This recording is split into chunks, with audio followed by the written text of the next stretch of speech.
अर्हेनियस equation, next point है अपना अर्हेनियस equation.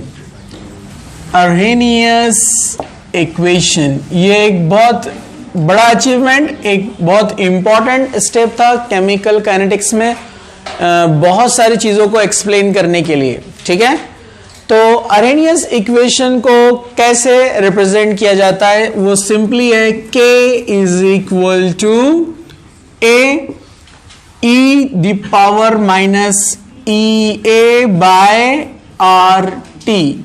इस इक्वेशन को कहा जाता है अर्हेनियस इक्वेशन। इस इक्वेशन की हेल्प से बहुत सारे ग्राफ्स, बहुत सारे temperature related rates and rate constant को काउंट किया जा सकता है, कैलकुलेट किया जा सकता है। ठीक है, लेकिन इसके लिए इसको हमको इलॉबरेट करना पड़ेगा, इसको थोड़ा एक्सपांड करना पड़ेगा, समझना पड़ेगा। ठीक है, तो इसमें जो K होता है ये तो रेट कांस्टेंट है, इसको हम सभी जानते हैं, इट इज रेट कांस्टेंट। ये रेट कांस्टेंट होता है जो अलग अलग रिएक्शन में हम अलग अलग निकालते हैं।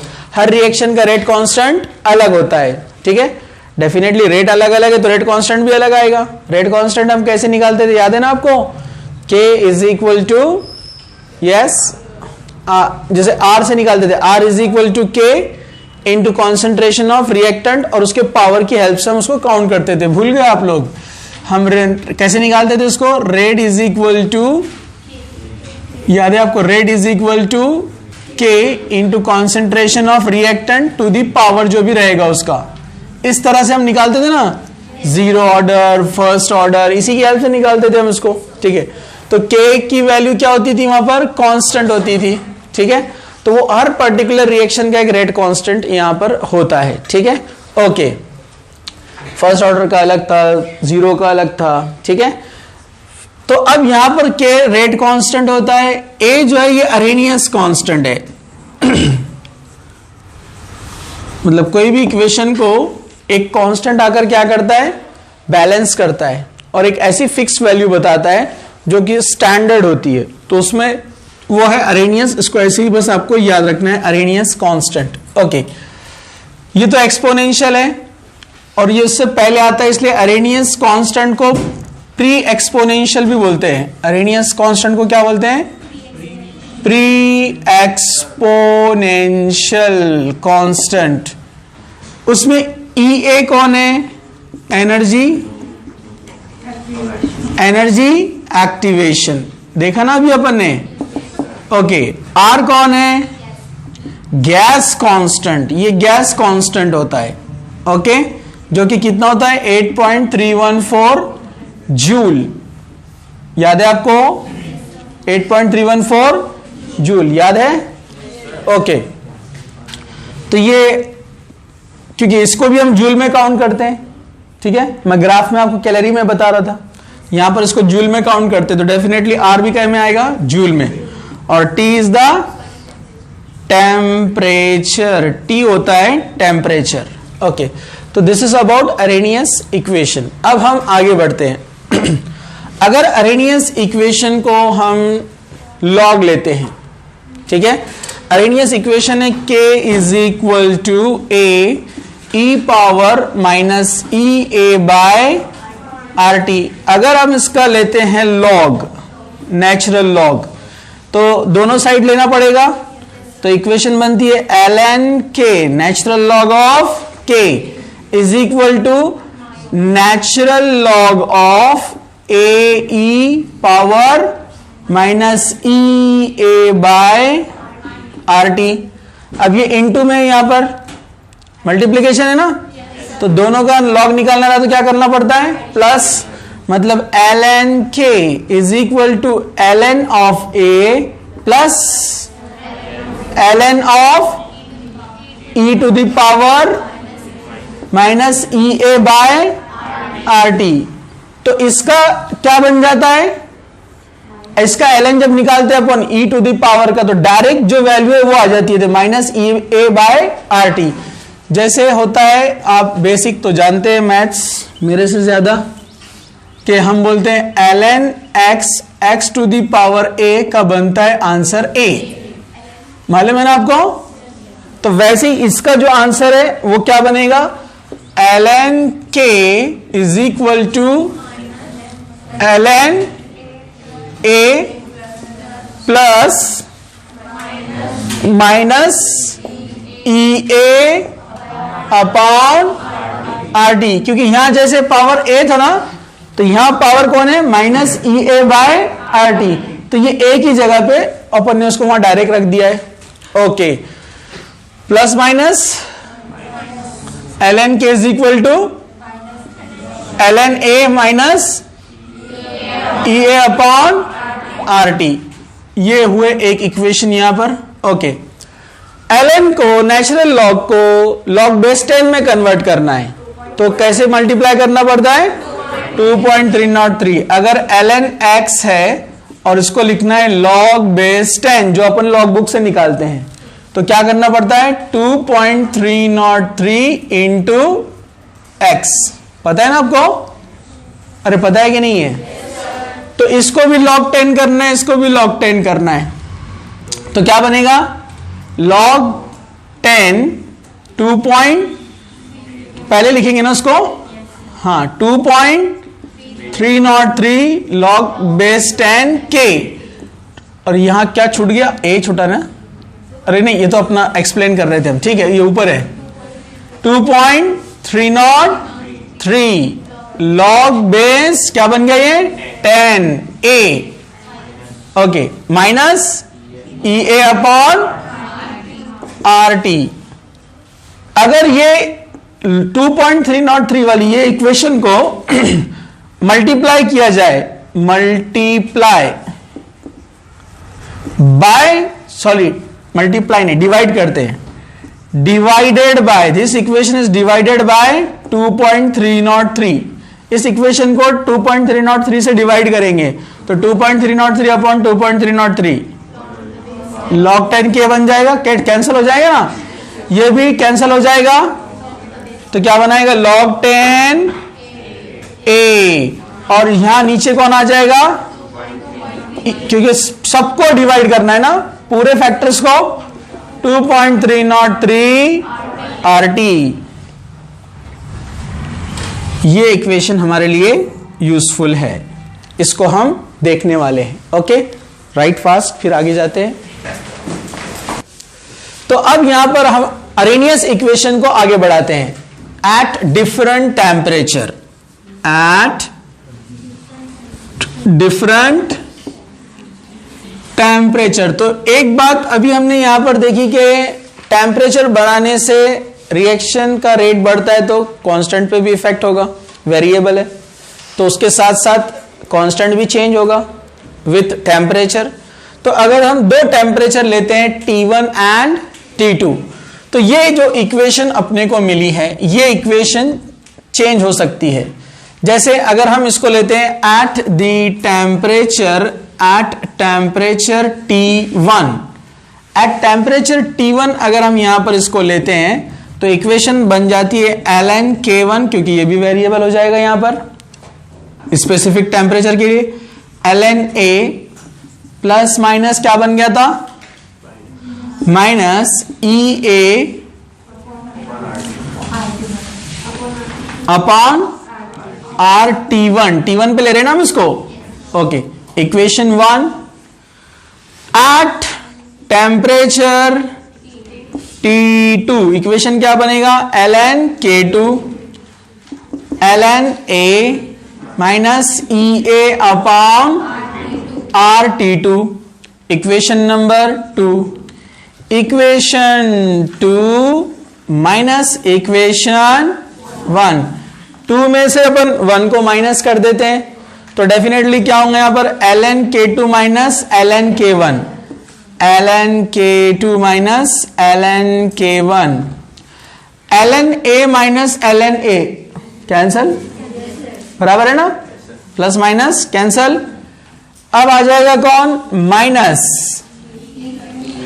EA अपॉन RT2, ये माइनस ये minus minus EA upon RT1, ln K2 ln K1, minus है तो डिवीजन में लेते हैं हम, ln K2 बाय K1. तो ln K2 by K1 minus minus plus minus EA by RT2 plus EA upon RT1। Okay, इधर आ जाते हैं, कंटिन्यू करते हैं।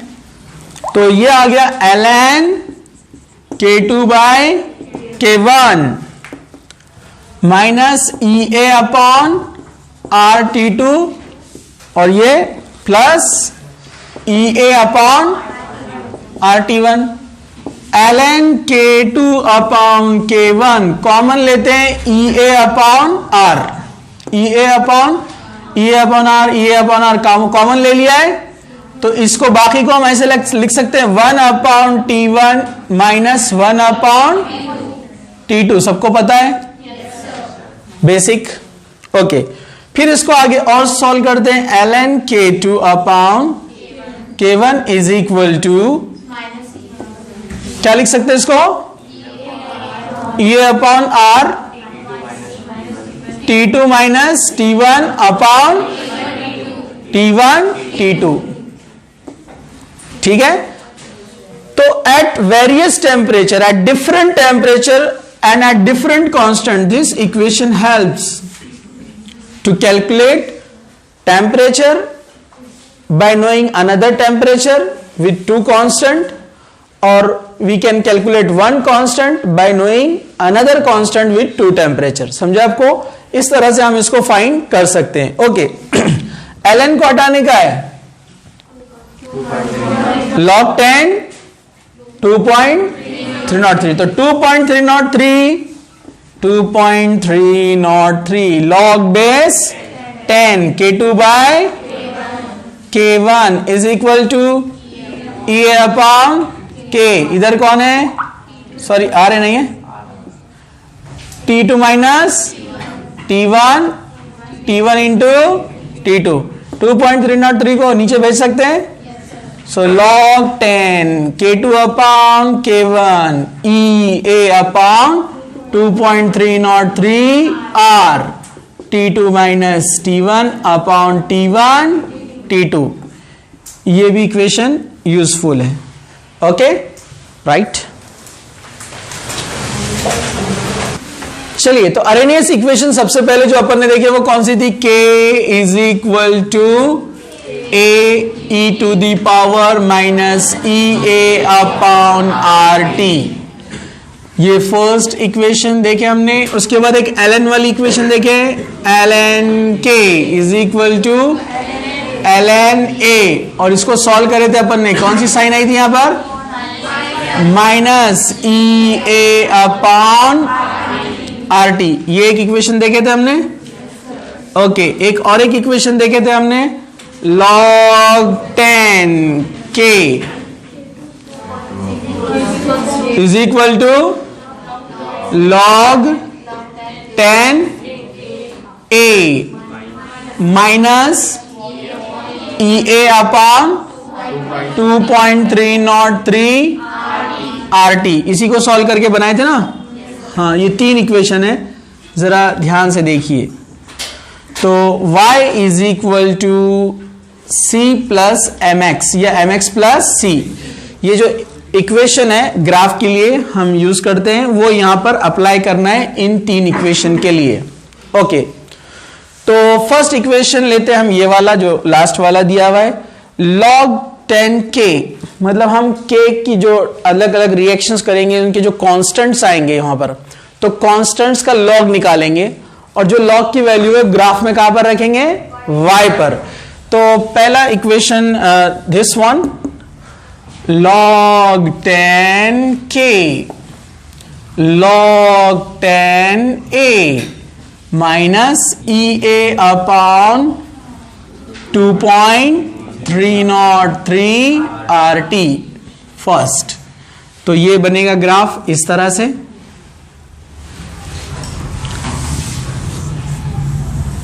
ओके, तो यहां पर y एक्सेस पे कौन है, log 10K, तो ये है log 10K। ओके, और x एक्सिस पे कौन आएगा 1/t, ये जो t दिख रहा है ना ये 1/t, इसको अलग कर दो, ये कांस्टेंट है ना, इनको अलग, r को अलग 2.303 को और e a को निकाल दो इधर से, तो 1/t आएगा कौन से एक्सिस पे, x एक्सिस पर, मतलब ये वाला, ये हो गया इधर और ये आ गया उधर, ठीक है। और log 10a क्या रहेगा, c, यानी इंटरसेप्ट यहां पर रहता है ना, log 10a ये इंटरसेप्ट है यहां पर, ओके। और उसके बाद जो है कौन है अब यहां पर, m, स्लोप माइनस में है, फॉर्मूला अपना प्लस में, लेकिन इसकी वैल्यू क्या में आएंगी, माइनस में। जब माइनस में वैल्यू आएंगी तो किधर जाएगा, नीचे जाएगा। ये माइनस में स्लोप आ रहा है अपना और उसकी वैल्यू क्या है, माइनस ई ए अपॉन 2.303 r, टी नहीं ना, टी तो इधर है ना, ये एक्सेस पे है ना, एक्स पे, समझा आपको। तो ये ग्राफ अपने को बताता है कि अगर हम इसकी वैल्यू लेंगे log 10k की 1/t के साथ में, तो वैल्यू क्या है, कम हो रही है। क्यों, हम बोलते हैं टेम्परेचर बढ़ाने से कांस्टेंट क्या करता है, बढ़ता है ना, अरे बोलो ना। जैसे हमने अभी यहां पर देखा कि टेम्परेचर T1 है तो कांस्टेंट कितना था, K1 रेट कांस्टेंट, और अगर T2 था तो K2, मतलब टेम्परेचर ज्यादा है तो कांस्टेंट ज्यादा है, तो हम बोल सकते हैं यहां पर K2 बड़ा है K1 से, बराबर है ना। जब K2 बड़ा रहेगा K1 से तो K1 की वैल्यू बढ़ते जाएंगी ना, जैसे जैसे टेम्परेचर बढ़ाएंगे तो, अरे भाई टेम्परेचर बढ़ाएंगे तो K की वैल्यू बढ़ेगी ना, हाँ, लेकिन यह नीचे जा रहा है क्योंकि 1/t है, क्योंकि थ्योरेटिकली हम क्या लिख रहे हैं इसको, 1/t। टेम्परेचर बढ़ रहा है लेकिन जब उसको डिनोमिनेटर में लिखते हैं तो बड़ी वैल्यू क्या होती है, कम, इसलिए वो नीचे जा रहा है, समझा आपको, ठीक है। वैसे ही अगर हम लेते हैं ये वाली इक्वेशन ऊपर वाली, log कहा गया ln है ना, natural log of k equal to natural log of a minus EA by RT, same graph, वैसे ही सेम फॉर्मूला। तो यहां पर y पे कौन है, ओके, y पे कौन है, ln k, ये y पर है, और x पे कौन है, 1/t, 1/t कौन है, x पर, ये y पर, ओके। अब यहां पर c इंटरसेप्ट कौन है, ln, ये यहां पर ln इंटरसेप्ट है, ओके। अब m की जगह पे कौन है, constant value minus EA upon RT, मतलब नीचे जाएगा माइनस EA बाय R, समझा आपको। तो वैसे ही इन सब को अंडरस्टैंड करते हुए इसका एक ग्राफ लिया जाता है और वो सिंपल है, constant against 1/t, constant against 1/t। Nature same रहने वाला है कि जैसे जैसे टेम्परेचर बढ़ाएंगे तो कांस्टेंट बढ़ेगा, लेकिन टेम्परेचर बढ़ाएंगे और टेम्परेचर को जब अपन 1/t लिखते हैं तो बड़ी वैल्यू क्या होती है, घटती है, इसलिए ग्राफ ऐसे ही जाएगा। ये रिलेशन अपने को देता है यहां पर टेम्परेचर के साथ में, जो यहां पर मैंने आपको बताया वही है, समझा है, ओके, नो प्रॉब्लम। तो एक जनरल एग्जांपल, जैसे टेम्परेचर जो फैक्टर इफेक्ट करता है उसमें दिया हुआ था, जैसे मैंने शुरू में बताया, N2O5 डिकम्पोज हो रहा है 50 डिग्री सेंटीग्रेड पर 12 मिनट के अंदर, जबकि वो जाता है अगर 25 डिग्री पर तो उसको आवर्स लग जाते हैं, बहुत टाइम लगता है, मतलब कम टेम्परेचर पर रिएक्शन क्या है, स्लो, और हाई टेम्परेचर पर रिएक्शन क्या है, फास्ट, ठीक है। और ऑलमोस्ट रिएक्शन डबल हो जाती है, मैंने आपको बताया शुरू में कि अगर टेम्परेचर T1 है तो वहां पर कांस्टेंट कितना रहेगा, K, लेकिन अगर हम 10 डिग्री में बढ़ाते हैं तो T1 प्लस 10 डिग्री, तो ये कितना हो जाता है, डबल। ऑलमोस्ट 99% रिएक्शंस में ऐसे होता है, वो 2K हो जाता है, ठीक है। चलो इसको जल्दी से ड्रॉ कीजिए आप।